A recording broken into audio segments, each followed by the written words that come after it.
We have pill boxes for each child, and we have afternoon and evening meds. So my oldest daughter has bipolar disorder, and she has various different anxiety disorders. My youngest daughter has been diagnosed with ADHD, with DMDD, which is a mood disorder. Here's my PM med. And then she also has separation anxiety and general anxiety disorder. Kimberly Berry learned to be a fierce advocate because she had to. And if you don't, you will get trampled on, and the system will eat you up. It just requires such a high level of resiliency, and that's not easy to build when you're holding your child in your arms that's begging for death and wants to die, you know, or you're standing in an emergency room looking at your child who just overdosed and thinking, my God, I can't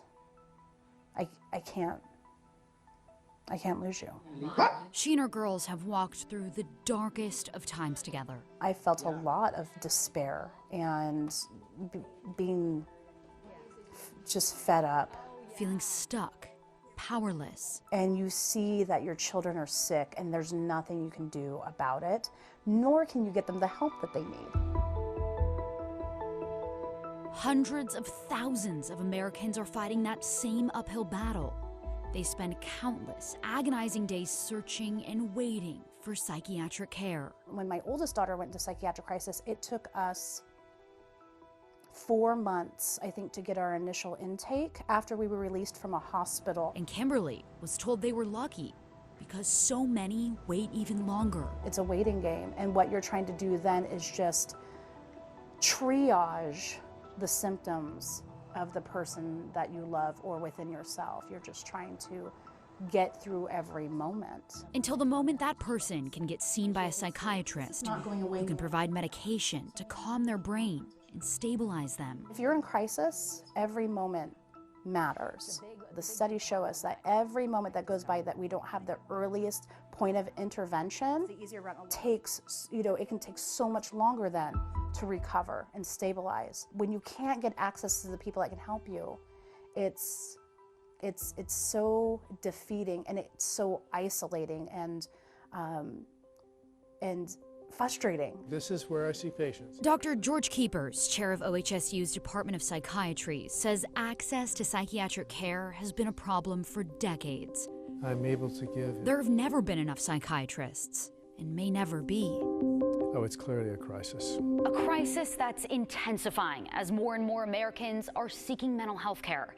Data shows 1 in every 5 American adults suffer with some form of mental illness, and nearly 1 in 20 live with a serious condition. But about 60% of those living with mental illness did not receive mental health care in 2017. The mounting shortage is causing treatment delays like Kimberly experienced, and lower quality of care. And the amount of time psychiatrists have with their patients is being cut. In a lot of organizations, that time has been reduced to about 10 minutes.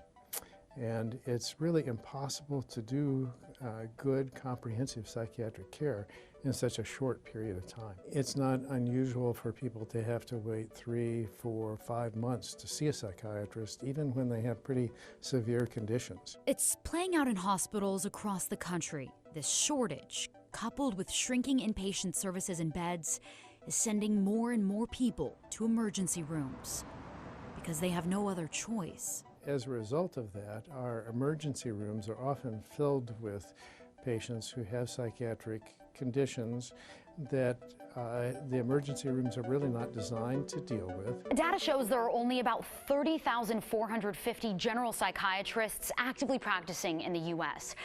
77% of counties are facing severe shortages. And there aren't nearly enough child and adolescent-specific psychiatrists anywhere in the U.S.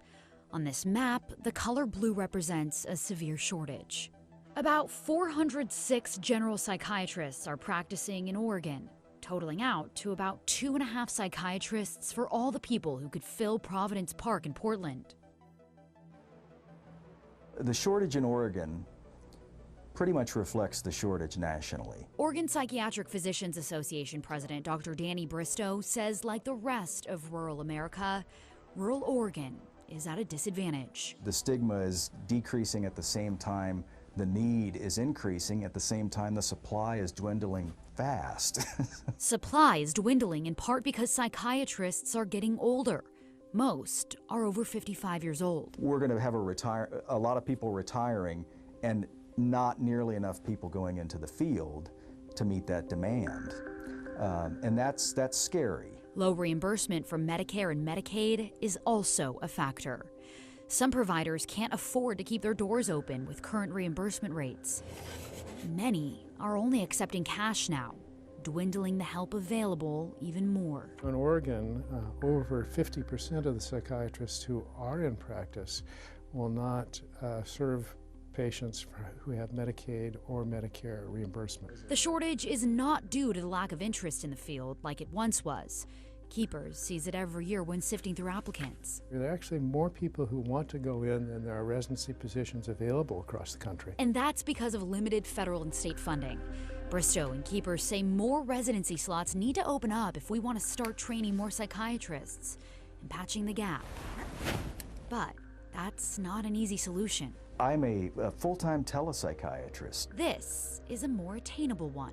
All of the work that I do is via video conferencing from my office here, and this is one of the ways that I think we can start to meet the need for psychiatric care with folks who often don't have very good access to it. Access is slowly expanding through collaboration between psychiatrists and primary care physicians. Those are called collaborative care models. Keepers says the mental health care workforce as a whole needs to expand. Not just psychiatrists, but in the other professions as well. We can't let the deficits of the healthcare system prevent people from coming for help. We have to keep trying. And it's on physicians, policymakers, and healthcare administrators to work to find new ways to help people. That's a wonderful way for her. Because for people like Kimberly and her daughters, And this one was me at Easter. who are living it every day, the crisis is urgent. At the end of the day, what I have really learned is that love is a powerful force. And there is nothing more frightening than the thought of losing your child as a parent. And we have to start looking at mental health as potentially deadly. Ow! Twofer. Oh! Morgan Romero, KGW News.